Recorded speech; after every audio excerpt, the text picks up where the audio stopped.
लेकिन दुख की बात यह है कि आज के समय में भारतीय जनता पार्टी का, इनके नेताओं का लोकतंत्र में कोई विश्वास नहीं रहा।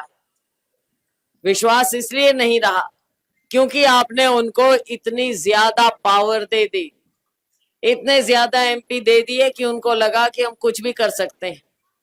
और जब अहंकार आ जाए और इंसान और खास तौर से नेता या राजा ये सोचने लगे कि मैं कुछ भी कर सकता हूं, तो फिर वो गरीबों को तो सोचता नहीं है। फिर तो ये सोचता है कि ये ताकत मैं कैसे हमेशा के लिए अपने पास रखूं, ये ताकत मेरी ही रहे और किसी और की ना रहे, ये कुर्सी मेरे ही साइज की बने और कोई और इस पे बैठ ही ना सके। यही है अहंकार, यही है। लेकिन लोकतंत्र में अहंकार की कोई जगह नहीं है। साथ सरपंचों से शुरू हो तो इनकी ताकत वापस ली, इन्होंने अपनी आवाज उठाई तो इनके ऊपर लाठियां बरसाई, महिलाओं को भी नहीं छोड़ा था। तो ऐसे तानाशाह, ऐसी तानाशाह हुकूमत का क्या करें। ये चुनाव आपको मौका दे रहा है, लोकसभा चुनाव है, दिल्ली में आपकी सरकार बनने की। किसको आप बनाएंगे, बात ये है देखने वाली। अब जब 2 3 4 नहीं, ये तो मई आ गया, 5 6 महीना पहले लोगों को लगा कि भाई ये तो मंदिर बना रहे हैं, भाई ये तो पता नहीं क्या कर लेंगे, तो लोगों के मन में थोड़ी ना थोड़ी बात रही।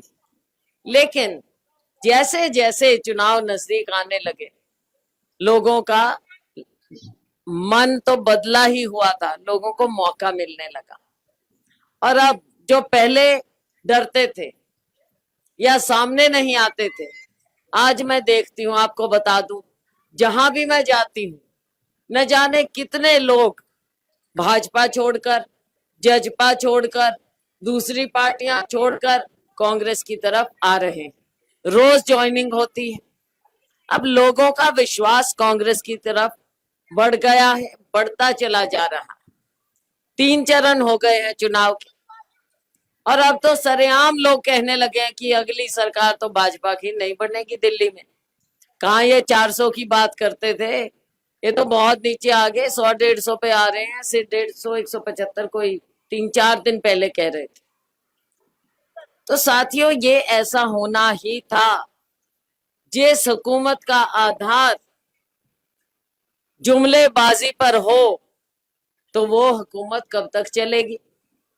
किसानों के साथ इन्होंने धोखा किया, गरीब के साथ इन्होंने धोखा किया, बहनों के साथ, युवाओं के साथ, किसी को नहीं बख्शा, कर्मचारियों तक को नहीं बख्शा, सबको लाठियां मारी। हमारी आशा वर्कर, आंगनवाड़ी वर्कर, सबको लाठियां, सरपंचों को, कर्मचारियों को, जो आवाज उठाने की जुर्रत करता उसी पर लाठियां बरसाई। तो साथियों, अब इनको दिख रहा है चारों तरफ क्या आवाज है। हम अपने अगर सिरसा की भी बात करें तो सिरसा में मैं आई, ये चुनाव कोई मेरा थोड़ा ही है, ये तो हमारा सबका है, आपका चुनाव है। तो इस चुनाव से इनको ये साफ दिख रहा है, सिरसा में और पूरे देश में साथियों कांग्रेस पार्टी नंबर 1 आएगी, नंबर 1। और होगा वही जो 2004 में हुआ। 2004 में वाजपेयी जी की सरकार थी, आपको याद होगा, इंडिया शाइनिंग हो रहा था, पता ही नहीं चला कब में को इनकी सरकार गई और हमारी यूपीए की सरकार आ गई। और अभी भी हमारा गठबंधन चुनाव लड़ रहा है, जिसमें आप पार्टी के साथी हैं, हमारे वामपंथी साथी हैं, सभी लोग समर्थन कर रहे हैं। तो साथियों, ये समय का बदलाव है और ये आपके हक में है। आपके हक में इसलिए है कि जो ये सारी गलत बातें होते रही, इन पर विराम लगेगा। और दूसरी बात, जो आपके अपने मतलब की है, आपके हित की है, वो फैसले लिए जाएंगे। 3 बातें केवल कहूंगी आपको। हमारे किसान अन्नदाता की बात कहूंगी। हमारी सरकार आएगी, कांग्रेस की सरकार, हमारे गठबंधन की सरकार आएगी, तो सबसे पहले हम किसान का कर्जा माफ करेंगे। और कर्जा माफ करने के साथ ही हम किसानों को एमएसपी का कानूनी दर्जा भी देंगे, जिसके लिए आप प्रदर्शन करते रहे। और साथियों, हमारा युवा आज नहीं, ठीक है, हमारा युवा नशे की चपेट में है। क्यों? क्या कारण है? हमने सबसे पहले इस पर देखना है कि क्यों हमारे परिवार नष्ट हो रहे हैं। जब तक सख्ती नहीं करेगी सरकार, तब तक ये फैल रहा है। भाजपा ने क्यों नहीं सख्ती की? कोई तो कारण होगा। तो ये हमने सबसे पहले देखना है। साथ में युवाओं की क्या समस्या है? नौकरी। जहां जाएं हमारी बहनें कहती कि बच्चों को नौकरी। तो हम अपनी ओर से आपको बताते हैं, हमारी सरकार बनेगी तो हर शिक्षित बच्चे को हम पहली नौकरी पक्की करने का पूरा इंतजाम करेंगे। कांग्रेस पार्टी। तीसरी मुख्य बात, हालांकि हम 5 न्याय दे रहे हैं, हमने अपने कागज भी दिए, 5 न्याय और 25 गारंटी। रही बात गरीबों की, देखो देश में देश की संपत्ति पर सबसे पहला हक गरीब का होता है। और वो इसलिए नहीं कि 5 किलो दाने दे दो और कहो तुम गरीब रहो, बस 5 किलो दाने लेके खुश हो जाओ। ये मोदी जी की सोच होगी। मोदी जी की सोच हो सकती है कि केवल अमीर के अमीर हो और गरीब केवल 5 किलो दाने में बैठे रहे। हमारी सोच ये नहीं। हमारी सोच ये है कि देश का पैसा, देश की संपत्ति सबसे पहले गरीब और जरूरतमंद के हाथ में जानी चाहिए, तभी वो गरीबी से उठेगा और सबके साथ बैठ पाएगा।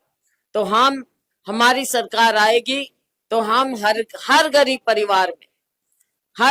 परिवार में एक महिला को 1 लाख रुपया हर साल देंगे। हाथ में कुछ शक्ति आएगी तभी तो उठेंगे ऊपर। तो साथियों, और भी बहुत सी बातें हैं, लेकिन कई जगह जाना है चुनाव में। आज कृपया मेरी हाजिरी मानिएगा, बाद में फिर आएंगे। उस समय मिल बैठकर जो भी आप लोगों के साझा काम होंगे वो हम करेंगे। और पूरी तरह से आपकी मशीन वाली भी बात बता दो, सैनी साहब कह रहे हैं वो समझा दो सबको।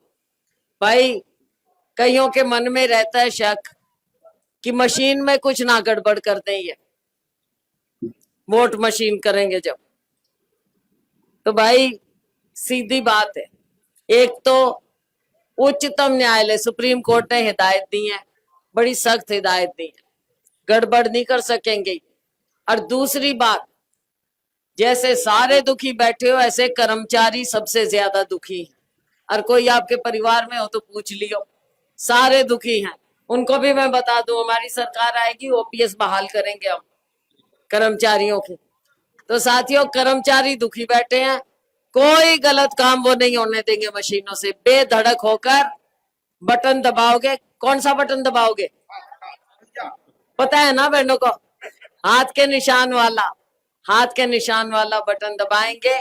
आप सभी का बहुत बहुत धन्यवाद। जय हिंद।